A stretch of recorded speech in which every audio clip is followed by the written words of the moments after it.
Hello, welcome back to my channel. I am Julie. We have a large family. There are 11 of us here, and we are going to do a what we ate for dinner video. You guys have been asking for this, and so we're going to jump right in. So tonight I'm making teriyaki chicken over rice. I'm just heating some oil. This is just cubed chicken with some salt and pepper. I'm just going to saute that in here. And then Leo is actually making the teriyaki sauce. This is the recipe we're using from the gunnysack.com. Instead of the soy sauce, we're going to substitute it out with and coconut. These two. We're just going to use them both because we have them. I need the measuring spoon. Measuring spoons. Okay, get to it.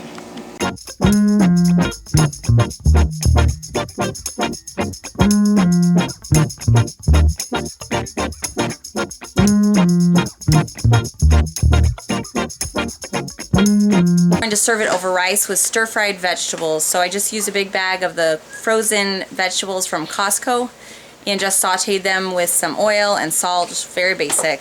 Put them straight frozen in the pan and then just kept cooking them until they softened, and then, you know, sauteed them the rest of the way. So we're going to mix that all together with the sauce. I also had some leftover watermelon in the refrigerator that I pulled out.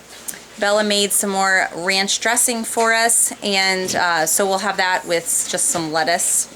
It's just gonna, let's call it a salad, but it's really just chopped up lettuce with ranch dressing. I just got hit with a ball. Tonight for dinner we're having lentil soup with some sourdough cheddar biscuits. So to make the soup, I did it in the Instant Pot, and I used a recipe that I can link in the description box. It was just really easy. The only difference is I added some diced onions and I added a can of tomato sauce. Then for the cheddar biscuits, I have been soaking some biscuit dough in this really big bowl since yesterday. After dinner I mixed this together. Now I'm just going to grate in some cheddar cheese, and then I'm going to roll this out and use a jar to cut circles out, and we'll just cook them in the oven like that.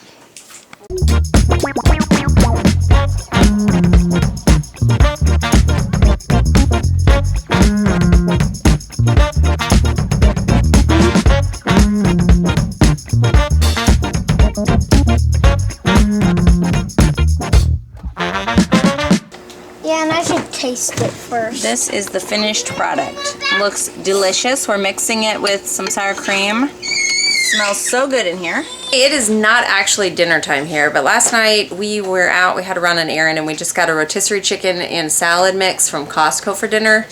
So I didn't show you how I made that. So it's actually lunchtime here. We're having a family over today, and so she and I together are making lunch. So I got some brats when we were out, when we picked up the rotisserie chicken. I saw their brats and they were only $4 a package. And so I bought 3 packages to bring home, just for an extra fun thing that I didn't get on our original grocery haul.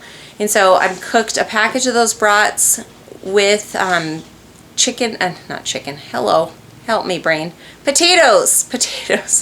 I not cubed, but real big chunks of potatoes, tossed with some of my avocado oil, salt, pepper, and garlic powder. And I just put those on sheet pans with the brats whole, and I'm roasting them in the oven on 425. We'll see how long they take. So I'm doing that portion, and we're making some homemade ice cream also, because I have some extra cream and milk right now and eggs. He is bringing along some watermelon and some Zevia root beer, which is like a healthier version of root beer. So it should be a fun, yummy lunch. Oh, she also said she's bringing a salad, a kale Caesar salad. So that sounds really yummy. I'll show you whenever she gets here. I'll show you what that looks like. Wait, we can put... Oh, okay, my friend Lauren is here, and Lauren, tell me. It's hot quinoa. Yep, and kale. And Caesar dressing. Yep. and It's delicious. This is how these turned out, and I forgot to check and see how long I left them in the oven, so sorry about that. We have watermelon, and then the ice cream will be coming later. Yes, you may have that potato. It is another night. Tonight we are making... Oh, okay. I'll make you another one. Okay, open it up. Tonight we are making stuffed peppers.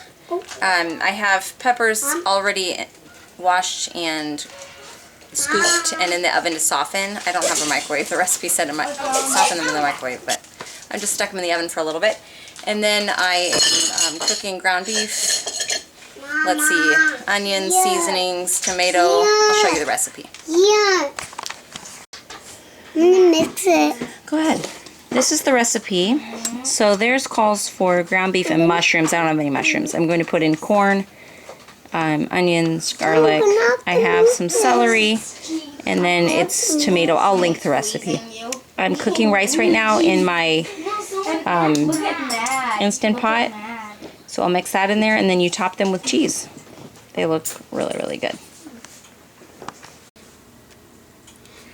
Alright, so tonight's dinner, I had a venison tenderloin in my freezer. And so we cooked that up and actually made a teriyaki sauce for it.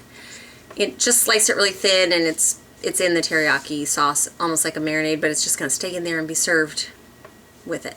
So we're going to serve that over rice. I made rice in my Instant Pot. That's the way I've been making rice lately. It's so easy, and I can forget about it. I don't have to worry about it burning on the stove because life is a little crazy lately.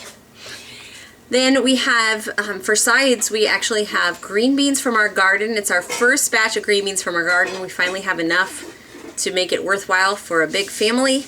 And I also roasted beets that we harvested from our garden. So I'm going to be sprinkling those with some feta cheese. I roasted them in the oven on 400 degrees just with some oil and salt. They look delicious. Okay, you hear my Instant Pot releasing pressure in the background. That's what that noise is. So the green beans I just lightly steamed with some water and a lid. And now I'm going to drizzle them with oil and salt. And I'm actually going to chop up some of our garlic that we harvested from the garden. It is such delicious garlic. It's like some Italian garlic that our neighbor gave us 2 years ago, and we've been growing it ever since. So I'm going to just throw that in there too. We like it pretty raw because it's delicious. So I'm just going to throw it in right now, minced up, and just saute this for maybe like 3 minutes just to give it a little bit of flavor. I also have had this sourdough banana bread batter soaking all day long since this morning. And so I'm going to bake that up. We can have it a little bit for dessert and then for breakfast tomorrow morning. This is a double batch, so this will be 2 pans of banana bread.